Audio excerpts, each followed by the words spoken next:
ये आकाशवाणी रायपुर है। प्रादेशिक समाचार बुलेटिन के साथ मैं दीप्ति चंद्रा।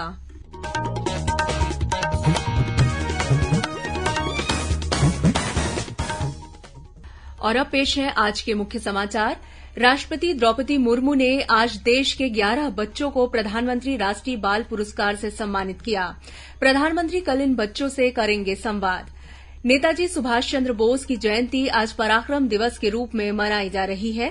प्रधानमंत्री ने परमवीर चक्र से सम्मानित सैनिकों के नाम पर अंडमान निकोबार द्वीप समूह के 21 बड़े द्वीपों का नामकरण किया।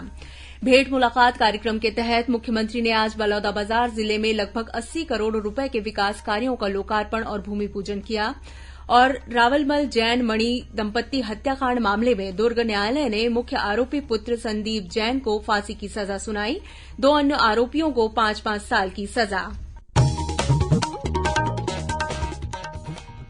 अब समाचार विस्तार से। राष्ट्रपति द्रौपदी मुर्मू ने आज नई दिल्ली में प्रधानमंत्री राष्ट्रीय बाल पुरस्कार प्रदान किए। देश के 11 बच्चों को उनकी असाधारण उपलब्धियों के लिए 6 श्रेणियों में ये पुरस्कार दिए गए।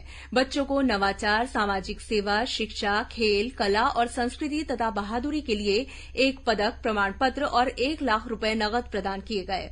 इस अवसर पर राष्ट्रपति ने कहा कि बच्चे देश की बहुमूल्य निधि है। उन्होंने कहा कि बच्चों को नेताजी सुभाष चंद्र बोस से प्रेरणा लेनी चाहिए। वहीं प्रधानमंत्री राष्ट्रीय बाल पुरस्कार विजेताओं से कल शाम 4 बजे प्रधानमंत्री नरेंद्र मोदी अपने आवास पर संवाद करेंगे। इस वर्ष देश भर से प्रधानमंत्री राष्ट्रीय बाल पुरस्कार के लिए 11 बच्चे चुने गए हैं। इनमें 6 बालक और 5 बालिकाएं शामिल हैं। महान स्वतंत्रता सेनानी नेताजी सुभाष चंद्र बोस की जयंती के अवसर पर आज कृतज्ञ राष्ट्र उन्हें श्रद्धांजलि अर्पित कर रहा है। वर्ष 1897 में आज ही के दिन ओडिशा के कटक में नेताजी का जन्म हुआ था। उनकी जयंती हर वर्ष पराक्रम दिवस के रूप में मनाई जाती है। पराक्रम दिवस के अवसर पर आज प्रधानमंत्री नरेंद्र मोदी ने परमवीर चक्र से सम्मानित सैनिकों के नाम पर अंडमान निकोबार द्वीप समूह के 21 बड़े द्वीपों का नामकरण किया। उन्होंने इस सिलसिले में पोर्ट ब्लेयर में आयोजित समारोह में वर्चुअल माध्यम से भाग लिया। प्रधानमंत्री ने नेताजी को समर्पित राष्ट्रीय स्मारक का भी अनावरण किया। इस स्मारक को पोर्ट ब्लेयर में नेताजी सुभाष चंद्र द्वीप में बनाया गया है। स्मारक में नेताजी का संग्रहालय, विरासत गाथा और पोर्ट ब्लेयर को जोड़ने वाला रोपवे तथा बाल उद्यान होंगे। इस अवसर पर प्रधानमंत्री ने कहा कि सरकार ने भारत के वीर सैनिकों के महान शौर्य और सर्वोच्च बलिदानों को मान्यता दी है, जिसके लिए देश की सब कुछ था। द्वीपों के नामकरण से एक भारत श्रेष्ठ भारत, भारतीय सैनिकों के बलिदान और उनके अद्भुत पराक्रम का संदेश दिया गया है। केंद्रीय शिक्षा मंत्रालय भी आज नेताजी सुभाष चंद्र बोस की जयंती के अवसर पर देश भर के 500 केंद्रीय विद्यालयों में राष्ट्रव्यापी चित्रकला प्रतियोगिता का आयोजन कर रहा है। इधर छत्तीसगढ़ में भी नेताजी सुभाष चंद्र बोस की जयंती पर विभिन्न कार्यक्रम आयोजित कर उन्हें श्रद्धांजलि दी जा रही है। धमतरी जिले में सिहावा चौक के पास स्थित सुभाष चंद्र बोस की प्रतिमा पर महापौर विजय देवांगन ने माल्यार्पण कर उन्हें श्रद्धासुमन अर्पित किया। राज्यपाल अनुसुईया उइके और मुख्यमंत्री भूपेश बघेल ने नेताजी की जयंती पर उन्हें नमन किया है।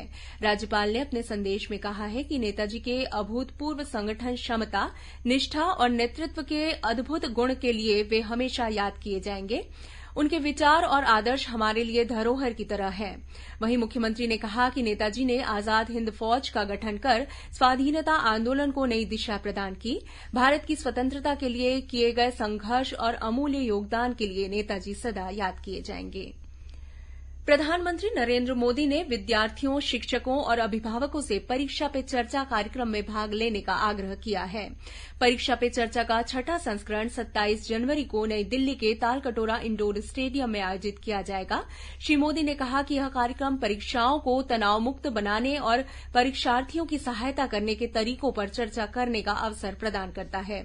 इधर छत्तीसगढ़ के जगदलपुर स्थित केंद्रीय विद्यालय में आज विभिन्न स्कूलों के विद्यार्थियों के बीच चित्रकला प्रतियोगिता का आयोजन किया गया। प्रतियोगिता में करीब 100 छात्र छात्राओं ने भाग लिया। जगदलपुर केंद्रीय विद्यालय के प्राचार्य संतोष कुमार पॉल ने बताया कि परीक्षा के दौरान विद्यार्थियों में तनाव हो जाता है, जिसे दूर करने के लिए प्रधानमंत्री नरेंद्र मोदी विद्यार्थियों से परीक्षा के पूर्व परीक्षा पे चर्चा करते हुए तनाव को दूर करने का प्रयास करते हैं। मुख्यमंत्री भूपेश बघेल आज भेंट मुलाकात कार्यक्रम के तहत बलौदाबाजार विधानसभा क्षेत्र के अंतर्गत जिले के विकास के लिए लगभग 80 करोड़ रुपए के विकास कार्यों का लोकार्पण और भूमि पूजन किया। इस मौके पर मुख्यमंत्री ने सरोरा से परसदा तक और सरोरा से बिनैका तक पक्की सड़क बनाने, सरोरा स्वास्थ्य केंद्र में संचालित 1 बिस्तर हेल्थ एंड वेलनेस सेंटर में 3 अतिरिक्त बिस्तरों की स्वीकृति और तिल्दा अस्पताल के मातृ और शिशु कल्याण वार्ड के लिए 50 बिस्तर के नए भवन का निर्माण करने की घोषणा की। इसके अलावा श्री बघेल ने ताराशिव में हायर सेकेंडरी स्कूल और खमरिया में मिडिल स्कूल खोलने के साथ ही सासाहोली हाई स्कूल का उन्नयन हायर सेकेंडरी स्कूल में करने और कोहका कॉलेज तिल्दा नेवरा में एमएससी साइंस ग्रुप और कला संकाय में भूगोल की कक्षा शुरू करने का भी ऐलान किया। प्रादेशिक समाचार आप आकाशवाणी रायपुर से सुन रहे हैं। छत्तीसगढ़ की खबरों से है आपका वास्ता और खबरों की विश्वसनीयता से है हमारा वास्ता।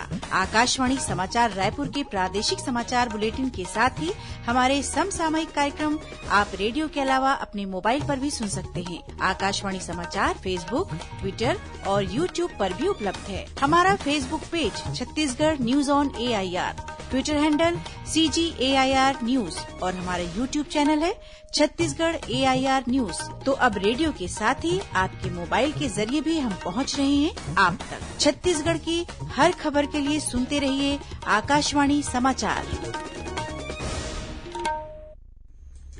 और अब आगे बढ़ते हैं बाकी के समाचारों की ओर। राज्यपाल अनुसुईया उइके आज रायपुर स्थित महाराजा अग्रसेन कॉलेज के वार्षिक उत्सव मैक कार्निवाल और महाराजा अग्रसेन चैरिटेबल ट्रस्ट के रजत जयंती समारोह में शामिल हुई। इस मौके पर राज्यपाल ने महाराज अग्रसेन चैरिटेबल ट्रस्ट के प्रतिनिधियों, उत्कृष्ट शिक्षकों, महाविद्यालय के कर्मचारियों और मेधावी विद्यार्थियों को सम्मानित किया। भारतीय कम्युनिस्ट पार्टी पोलित ब्यूरो सदस्य और पूर्व सांसद वृंदा करात रायपुर प्रेस क्लब में आयोजित रूबरू कार्यक्रम में शामिल हुई। उन्होंने बताया कि राष्ट्रीय आदिवासी अधिकार मंच की ओर से पिछले दिनों उन्होंने बलरामपुर, कोंडागांव, कांकेर और नारायणपुर जिले का दौरा कर धर्मांतरण के मामले में जो घटनाएं हुई थी उसके बारे में जानकारी ली। श्रीमती करात ने बताया कि उनके साथ मार्क्सवादी कम्युनिस्ट पार्टी के वरिष्ठ नेता धर्मराज महापात्रा और आदिवासी एकता महासभा के बाल सिंह भी थे। इस प्रतिनिधिमंडल ने धर्मांतरण के मामले में सभी पक्षों से बातचीत की। प्रतिनिधिमंडल ने पूरे मामले की निष्पक्ष जांच की मांग राज्य सरकार से की है। दुर्ग शहर में करीब 5 साल पहले हुए रावलमल जैन मणि दंपत्ति हत्याकांड मामले में दुर्ग न्यायालय ने मुख्य आरोपी पुत्र संदीप जैन को दोषी करार देते हुए फांसी की सजा सुनाई है। वहीं आरोपी को हत्या के लिए पिस्तौल उपलब्ध कराने वाले 2 आरोपियों को 5-5 वर्ष की कारावास की सजा सुनाई है। गौरतलब है कि 5 साल पुराने इस मामले में आरोपी पुत्र ने अपने माता पिता की गोली मारकर हत्या कर दी थी। दुर्ग जिले के भिलाई में हाई टेंशन तार की चपेट में आने से एक महिला की मौत हो गई, जबकि मां बेटी गंभीर रूप से झुलस गई। मिली जानकारी के अनुसार उमदा रोड स्थित एक मकान के ऊपर 11 kV का हाई टेंशन तार लगा हुआ है। आज सुबह एक महिला घर की सफाई कर रही थी। इस दौरान स्टील रॉड हाई टेंशन तार से टकरा गया, जिससे रॉड में करंट प्रवाहित होने लगा और सफाई कर रही एक महिला उसके संपर्क में आ गई। उसे बचाने के दौरान परिवार के 2 अन्य सदस्य भी झुलस गए। तीनों को एक निजी अस्पताल में भर्ती कराया गया, जहां इलाज के दौरान एक महिला की मौत हो गई।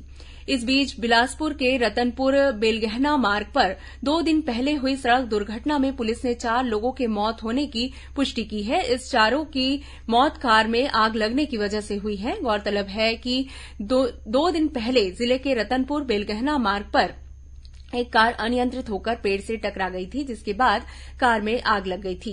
इस हादसे में पहले 3 लोगों की मौत की पुष्टि की गई थी। बाद में जांच के दौरान पुलिस ने 4 लोगों की मौत होने की जानकारी दी है। वहीं मनेन्द्रगढ़, चिरमिरी, भरतपुर जिले में लाई गांव के पास बीती रात हुई सड़क दुर्घटना में एक व्यक्ति की मौत हो गई, जबकि एक अन्य व्यक्ति घायल हो गया है। अंतर्राष्ट्रीय मुक्केबाज कोच कृष्ण कुमार दसमाना का आज इलाज के दौरान निधन हो गया। भिलाई इस्पात संयंत्र के खेल विभाग में कार्यरत कृष्ण कुमार दसमाना पिछले हफ्ते एक सड़क दुर्घटना में घायल हो गए थे। उन्हें इलाज के लिए भिलाई के सेक्टर 9 अस्पताल में भर्ती कराया गया था। बाद में उनकी गंभीर स्थिति को देखते हुए उन्हें रायपुर के एक निजी अस्पताल में रेफर किया गया, जहां इलाज के दौरान आज उनकी मौत हो गई। उनके निधन पर खेल जगत में शोक की लहर है। कृष्ण कुमार दसमाना ने राष्ट्रीय स्तर पर मुक्केबाजी में रजत पदक हासिल किया था। वे NIA के कोच भी रह चुके थे। श्री दसमाना को छत्तीसगढ़ सरकार द्वारा वीर हनुमान पुरस्कार से सम्मानित किया गया था। और अब कुछ खबरें संक्षेप में। प्रवर्तन निदेशालय ईडी की टीम ने मनी लॉन्ड्रिंग और कोयला घोटाला मामले में भिलाई के एक कारोबारी दीपेश टांग को गिरफ्तार किया है। इससे पहले ईडी ने इस मामले में प्रदेश के एक आईएएस अधिकारी, कारोबारी और ठेकेदारों को गिरफ्तार कर चुकी है। नगरीय प्रशासन मंत्री डॉ शिवकुमार डहरिया कल रायपुर जिले के आरंग क्षेत्र में आयोजित शाकंभरी महोत्सव में शामिल हुए। इस मौके पर उन्होंने 25,60,000 रूपये के विकास कार्यों की घोषणा की। बिलासपुर में कला अकादमी, छत्तीसगढ़ संस्कृति परिषद और संस्कृति विभाग की ओर से आयोजित 2 दिवसीय नाट्य उत्सव का समापन कल हुआ। इस मौके पर छत्तीसगढ़ में प्रचलित राजा भरथरी की लोकगाथा का नाट्य रूपांतरण प्रस्तुत किया गया। रायपुर रेल मंडल के मांढर उरकुरा स्टेशनों के बीच स्थित संपार फाटक टेकारी गेट पर रोड अंडरब्रिज निर्माण कार्य किया जाएगा। इस वजह से यातायात और रेल सुरक्षा को ध्यान में रखते हुए 25 जनवरी को सुबह 6 बजे से संपार फाटक पर आवागमन पूरी तरह बंद रहेगा। कोंडागांव कलेक्टर दीपक सोनी ने कल ई गुरु शिक्षा योजना का शुभारंभ किया। इस योजना के अंतर्गत बोर्ड परीक्षाओं से पूर्व बेहतर मार्गदर्शन के लिए शिक्षकों को प्रेरित किया जाएगा। और रायपुर पुलिस ने आयात निर्यात के नाम पर लाखों रुपए की ठगी करने वाले एक निजी कंपनी के 2 आरोपियों को दिल्ली से गिरफ्तार किया है। इन पर करीब 28 लाख रुपए की ठगी करने का आरोप है। इनके पास से 2 नग मोबाइल और अन्य दस्तावेज बरामद किया गया है। अंत में मुख्य समाचार एक बार फिर। राष्ट्रपति द्रौपदी मुर्मू ने आज देश के